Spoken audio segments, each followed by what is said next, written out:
Office ಅಲ್ಲಿ ನಿಮ್ಮದು ಏನಾದ್ರೂ ಅಕೌಂಟ್ ಇದೆಯಾ? ಇದ್ರೆ ಮಿಸ್ ಮಾಡದೆ ಈ ಸ್ಟೋರಿಯನ್ನ ನೋಡ್ಲೇಬೇಕು. ಯಾಕೆ ಪೋಸ್ಟ್ ಆಫೀಸ್ ಅಲ್ಲಿ ಅಕೌಂಟ್ ಇದ್ರೆ ಏನಾದ್ರೂ ಸಮಸ್ಯೆ ಹೇಗಾಗುತ್ತೆ ಅನ್ನೋದಕ್ಕೆ ಸಂಬಂಧಪಟ್ಟಂತೆ ಒಂದು ಸ್ಟೋರಿಯನ್ನ ನಿಮ್ಮ ಮುಂದೆ ಇಡ್ತಾ ಇದೆ ಗ್ಯಾರಂಟಿ ನ್ಯೂಸ್. ಮಂಡ್ಯ ಜಿಲ್ಲೆಯ ಅಂಚೆ ಕಚೇರಿಯಲ್ಲಿ FD ಇಟ್ಟಿರೋರು ಈ ಸುದ್ದಿಯನ್ನ ಮಿಸ್ ಮಾಡದೆ ನೋಡ್ಲೇಬೇಕು. ಪೋಸ್ಟ್ ಮಾಸ್ಟರ್ ದೋಖಾ ಮಾಡಿರೋದು, ಗ್ರಾಹಕರ ಲಕ್ಷಾಂತರ ರೂಪಾಯಿಗೆ ಕನ್ನ ಹಾಕಿದ್ದಾರಂತೆ ಪೋಸ್ಟ್ ಮಾಸ್ಟರ್. ಪಾಂಡವಪುರ ತಾಲೂಕು ಕ್ಯಾತನಹಳ್ಳಿ ಅಂಚೆ ಕಚೇರಿಯಲ್ಲಿ ಭಾರಿ ದೊಡ್ಡ ಹಗರಣ ನಡೆದಿರೋದು ಬೆಳಕಿಗೆ ಬಂದಿದೆ. ಗ್ರಾಹಕರ ಖಾತೆಯಲ್ಲಿದ್ದ ಲಕ್ಷಾಂತರ ರೂಪಾಯಿ ವಂಚನೆ ಮಾಡಿದ್ದಾನಂತೆ ಪೋಸ್ಟ್ ಮಾಸ್ಟರ್ ಹೆಣ್ಣು ಮಗಳು. 1 ವರ್ಷದಿಂದ ಕ್ಯಾತನಹಳ್ಳಿ ಅಂಚೆ ಕಚೇರಿಯಲ್ಲಿ ಕೆಲಸ ಮಾಡಿಕೊಂಡಿದ್ರಂತೆ ಈ ಸುಮಾ. 11,000 ವಿವಿಧ ಖಾತೆಗಳನ್ನ ಹೊಂದಿರುವ ಅಂಚೆ ಕಚೇರಿಯಲ್ಲಿ ಮಹಾ ಮೋಸ ಆಗೋಗಿದೆ. ಗ್ಯಾರಂಟಿ ನ್ಯೂಸ್ ನಲ್ಲಿ ಪೋಸ್ಟ್ ಮನಿ ದೋಖಾ ಕುರಿತ ಎಕ್ಸ್ಕ್ಲೂಸಿವ್ ಸ್ಟೋರಿಯನ್ನ ನಿಮ್ಮ ಮುಂದೆ ಇಡ್ತಾ ಇದ್ದೀವಿ.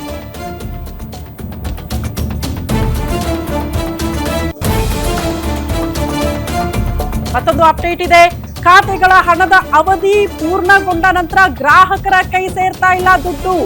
ಖಾತೆದಾರರಿಗೆ ಹಣ ಕೊಡದೆ ತಾನೇ ಬಳಸ್ಕೊಂಡಿದ್ದಾರಂತೆ ಪೋಸ್ಟ್ ಮಾಸ್ಟರ್ ಸುಮಾ. ಗಂಡ ಉಪ ತಹಶೀಲ್ದಾರ್ ಆಗಿದ್ರು ಕೂಡ ಈಕೆಗೆ ಮಾತ್ರ ಕಡಿಮೆ ಇಲ್ಲ ಹಣದ ದಾಹ. ಬಡವರು ಇಟ್ಟಿದ್ದ ಲಕ್ಷಾಂತರ ರೂಪಾಯಿ ನುಂಗಿ ನೀರು ಕುಡಿದಿದ್ದ ಸುಮಾ ಈಗ ನಾಪತ್ತೆಯಾಗಿದ್ದಾರೆ. ಲಕ್ಷಾಂತರ ರೂಪಾಯಿ ವಂಚನೆ ಮಾಡಿದ್ರು ಪೋಸ್ಟ್ ಮಾಸ್ಟರ್ ವಿರುದ್ಧ ಕ್ರಮ ಯಾಕಿಲ್ಲ ಅನ್ನೋದು ಪ್ರಶ್ನೆ.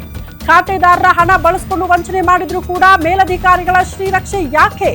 ಲಕ್ಷಾಂತರ ರೂಪಾಯಿ ಅಕ್ರಮ ನಡೆಸಿದ್ರು ಕೂಡ ಅಮಾನತು ಮಾಡದೆ ವರ್ಗಾವಣೆ ಮಾಡಿದ್ರ? ತನಿಖೆ ನಡೀತಾ ಇದೆ ಅಂತ ವರದಿ ಬಂದ ಮೇಲೆ ಕ್ರಮ ಅಂತ ಅಂಚೆ ಕಚೇರಿ ಅಧೀಕ್ಷಕರು ಹೇಳ್ತಿದ್ದಾರಂತೆ.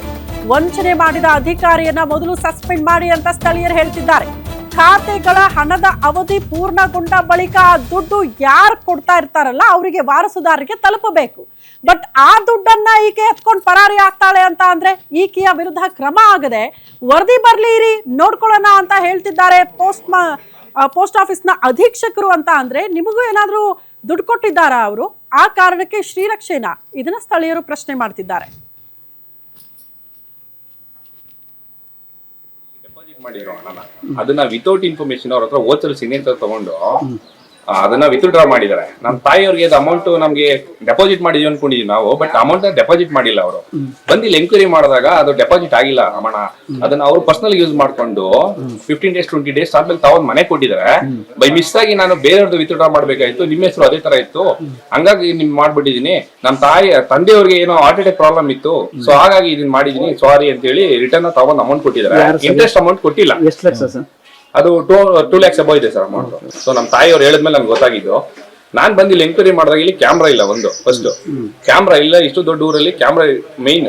ಇಲ್ಲಿ ವ್ಯವಹಾರ ವೈಟ್ ಮಾಡೋದ್ರಿಂದ ಇಲ್ಲಿ ಕ್ಯಾಮ್ರಾ ಆಡ್ಬೇಕು. ಕ್ಯಾಮ್ರಾ ಇಲ್ಲ ಇಲ್ಲಿ. ಫಸ್ಟ್ ಕ್ಯಾಮ್ರಾದಕ್ಕೆ ಇನ್ಫಾರ್ಮ್ ಮಾಡಿ. ಮತ್ತೆ ಇನ್ನು ಬೇರೆಯವ್ರು ಯಾರು ಲೇಡೀಸ್ ನಮ್ಮ ತಾಯಿ ಜೊತೆ ಬಂದಾಗ ಅವ್ರದ್ದು ಇದೇ ತರ ಆಗಿದೆ. ಅವ್ರದ್ದು 4 lakhs ಅಂತ ಏನೋ ಹೇಳಿದ್ರು ಸರ್. ಪೋಸ್ಟ್ ಆಫೀಸ್ ಅಲ್ಲಿ ದುಡ್ಡು ಇರ್ತಾರೆ ಅಂದ್ರೆ ನಮ್ದೊಂದು ನಂಬಿಕೆ. ಸೆಂಟ್ರಲ್ ಗೌರ್ಮೆಂಟ್ ಏನು ಇಲ್ಲ. ಕ್ಯಾತನಹಳ್ಳಿ ಬಗ್ಗೆ ಹೇಳೋದಾದ್ರೆ ನಮ್ಮ ಗಮನಕ್ಕೆ ಬಂದಿದೆ.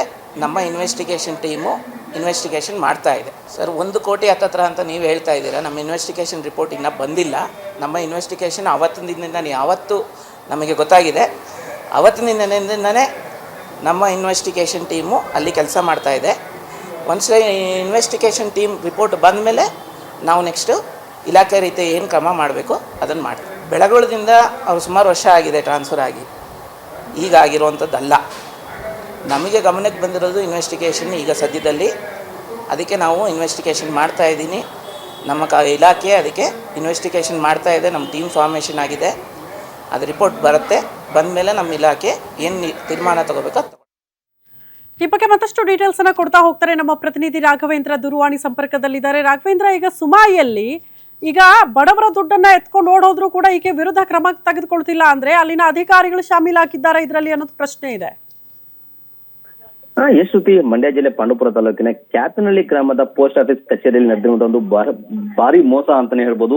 ಏನು ಈ ಒಂದು ಪೋಸ್ಟ್ ಆಫೀಸ್ ಕಚೇರಿಯಲ್ಲಿ ಇದ್ದಂತಹ ಸುಮಾರು 2 ಕೋಟಿಗೂ ಹೆಚ್ಚು ಹಗರಣವನ್ನ ಈ ಒಂದು ಪೋಸ್ಟ್ ಮಾಸ್ಟರ್ ಮಾಡಿದ್ರ ಆರೋಪ ಈಗ ಕೇಳಿ ಬರ್ತಿರುವಂತದ್ದು. ಈಕೆ ಏನು ಪೋಸ್ಟ್ ಮಾಸ್ಟರ್ ಆಗಿ ಕಳೆದ 1 ವರ್ಷದಿಂದ ಕೆಲಸ ಮಾಡ್ತಾ ಇದ್ದಾಳೆ. ಸುಮಾರು 11,000 ಖಾತೆಗಳು ಆ ಒಂದು ಪೋಸ್ಟ್ ಆಫೀಸ್ ನಲ್ಲಿ ಇದೆ. ಈ ಖಾತೆಗಳಲ್ಲಿ ಇದ್ದಂತಹ ಸುಮಾರು FD ಸೇರಿದಂತೆ ವಿವಿಧ SSA ಹಾಗೂ IT ಇನ್ನಿತರ ವಿವಿಧ ಖಾತೆಗಳಿದ್ದಂತಹ ಸುಮಾರು 2 ಕೋಟಿಗೆ ಹೆಚ್ಚು ಹಣವನ್ನು ಈಕೆ ಎತ್ಕೊಂಡು ಈಗ ನಾಪತ್ತೆ ಆಗಿದ್ದಾಳೆ ಅನ್ನೋ ಆರೋಪ ಈಗ ಕೇಳ್ಬರ್ತಾ ಇದೆ. ಜೊತೆಗೆ ಈಕೆಯ ಗಂಡ ಏನು ಉಪ ತಹಸೀಲ್ದಾರ್ ಆಗಿದ್ದು ಕೂಡ ಈಕೆ ಇಷ್ಟೊಂದು ಪ್ರಮಾಣದ ಹಣವನ್ನ ಪಡ್ಕೊಂಡು ಈಗ ನಾಪತ್ತೆ ಆಗಿದ್ದಾಳೆ. ಇಷ್ಟಾದ್ರೂ ಕೂಡ ಇಲ್ಲಿನ ಅಂಚೆ ಕಚೇರಿ ಮೇಲಧಿಕಾರಿಗಳು ಈಕೆ ವಿರುದ್ಧ ಕ್ರಮವನ್ನು ಕೂಡ ಜರುಗಿಸಿಲ್ಲ. ಯಾಕೆಂದ್ರೆ ಈಕೆ ಗಂಡ ಉಪ ತಹಸೀಲ್ದಾರ್ ಆಗಿರೋ ಕಾರಣಕ್ಕಾಗಿನೇ ಈಕೆ ಪ್ರಭಾವಿಯಾಗಿ ಈ ರೀತಿ ಮಾಡಿದ್ದಾರೆ ಅನ್ನೋ ಆರೋಪ ಕೂಡ ಜನರಿಂದ ಕೇಳಿ ಬರ್ತಾ ಇದೆ. ಜೊತೆಗೆ ಅಲ್ಲಿ ಏನ್ ಇಟ್ಟಿದಂತ ಎಲ್ಲರೂ ಕೂಡ ಬಡವರ್ಗದವಾಗಿದ್ದು ಅವ್ರ ಮದುವೆ ಸೇರಿದ್ರೆ ಇನ್ನಿತರ ಕಾರ್ಯಗಳಿಗೆ ಅಂತ ಹೇಳಿ ಹಣವನ್ನ ಇಟ್ಕೊಂಡಿದ್ರು ಫಿಕ್ಸೆಡ್ ಮಾಡಿ. ಈಗ ಅವರಿಗೆ ಪೂರ್ಣಗೊಂಡಿದ್ರು ಕೂಡ ಹಣವನ್ನ ಕೊಡ್ಲಿಕ್ಕೆ ಆಗ್ತಾ ಇಲ್ಲ. ಸದ್ಯಕ್ಕೆ ಅಧಿಕಾರಿಗಳು ಕೇವಲ ಕಣ್ಣೋಸೋ ತಂತ್ರವನ್ನ ಮಾಡ್ತಾ ಇದ್ದಾರೆ. ಸದ್ಯಕ್ಕೆ ನಾವೀಗ ಒಂದು ಟೀಮ್ ಅನ್ನ ಮಾಡಿ ಅದ್ರ ಮುಖಾಂತರ ತನಿಖೆಯನ್ನ ಮಾಡ್ತಾ ಇದೀವಿ ಅಂತ ಹೇಳ್ತಾರೆ. ಆದ್ರೆ ಇಲ್ಲಿ ಒಂದು ಮುಖ್ಯ ಕಾರಣ ಏನಂದ್ರೆ ಈಕೆ ಮೇಲೆ ಒಂದು ಆರೋಪ ಬಂದ ತಕ್ಷಣ ಈಕೆಯನ್ನ ಸೇವೆಯಿಂದ ಏನು ಅಮಾನತು ಮಾಡ್ಬೇಕಿತ್ತು. ಆದ್ರೆ ಈಕೆಯನ್ನ ಮತ್ತೊಂದು ಶಾಖೆಗೆ ವರ್ಗಾವಣೆ ಮಾಡೋದು ನಿಜಕ್ಕೂ ಕೂಡ ಎಲ್ಲೋ ಒಂದು ಕಡೆ ಅಧಿಕಾರಿಗಳು ಕೂಡ ಶಾಮೀಲಾಗಿದ್ದಾರೆ ಅನ್ನೋ ಸಂಖ್ಯೆ ಕೂಡ ವ್ಯಕ್ತ ಆಗ್ತಿದೆ. ಈಕೆ ಏನು ಈಗ ಕ್ಯಾತ್ನಳ್ಳಿ ಗ್ರಾಮದ ಸುಮಾರು ಏನು 11,000 ಖಾತೆಗಳಲ್ಲಿ ಸುಮಾರು ಹೆಚ್ಚು ಕಮ್ಮಿ ಒಂದು 500 ಖಾತೆಗಳಲ್ಲಿ ಈ ರೀತಿ ಹಣವನ್ನ ತೆಗೆದು ಗ್ರಾಹಕರಿಗೆ ವಂಚನೆ ಮಾಡಿದ್ದಾರೆ ಅನ್ನೋ ಆರೋಪ ಕೂಡ ಕೇಳಿ ಬರ್ತಾ ಇದೆ. ಜೊತೆಗೆ ಈಕೆಯನ್ನ ಟ್ರಾನ್ಸ್ಫರ್ ಮಾಡಿದ ಕೂಡ ಈಕೆ ಕಚೇರಿಗೂ ಕೂಡ ಬಂದಿಲ್ಲ. ಅಂಚೆ ಅಧೀಕ್ಷಕರು ಮಾತ್ರ ಈಕೆಯನ್ನ ನಾವು ಹುಡುಕ್ತಿದೀವಿ ಅಂತ ಹೇಳ್ತಾರೆ. ಆದ್ರೆ ಈಕೆ ವಿರುದ್ಧ ಯಾವುದೇ ಪ್ರಕರಣವನ್ನು ಕೂಡ ದಾಖಲಿಸದೆ ಕೇವಲ ತನಿಖೆಯನ್ನ ಮಾಡ್ತಿದ್ದೀವಿ ಅನ್ನೋ ಮಾತುಗಳ ಮೂಲಕ ಎಲ್ಲೋ ಒಂದು ಕಡೆ ಈಕೆಯನ್ನು ರಕ್ಷಿತ ಮಾಡುವಂತ ಕೆಲಸವನ್ನ ಅಧಿಕಾರಿಗಳು ಮಾಡ್ತಿದ್ದಾರೆ ಅನ್ನೋ ಆರೋಪವನ್ನು ಕೂಡ ಅಲ್ಲಿನ ಸ್ಥಳೀಯರು ಮಾಡ್ತಿರುವಂತದ್ದು. ಒಟ್ಟಾರೆಯಾಗಿ ಏನು ಅಂಚೆ ಕಚೇರಿ ಇಷ್ಟೊಂದು ಬ್ರಹ್ಮಾಂಡ ಭ್ರಷ್ಟಾಚಾರ ನಡೆದಿದ್ರು ಕೂಡ ಈಕೆಯನ್ನ ಯಾವುದೇ ತನಿಖೆಗೂ ಮಾಡದೆ ಅಥವಾ ಈಕೆಗೆ ವಿರುದ್ಧ ಕಾನೂನು ಕ್ರಮ ತಗೊಳ್ಳದೆ ಕೇವಲ ನಾಟಕೀಯ ಖಂಡಿಸುವ ತಂತ್ರವನ್ನ ಮಾಡ್ತಿರುವಂತದ್ದು ಅಲ್ಲಿನ ಸಾರ್ವಜನಿಕರ ಮತ್ತೆ ಗ್ರಾಹಕರ ಒಂದು ಆಕ್ರೋಶಕ್ಕೆ ಕೂಡ ಕಾರಣ ಆಗಿರುವಂತದ್ದು. ಶ್ರುತಿ. ಓಕೆ ರಾಘವೇಂದ್ರ, ಧನ್ಯವಾದಗಳು ತಮ್ಮೆಲ್ಲ ಮಾಹಿತಿಗೆ.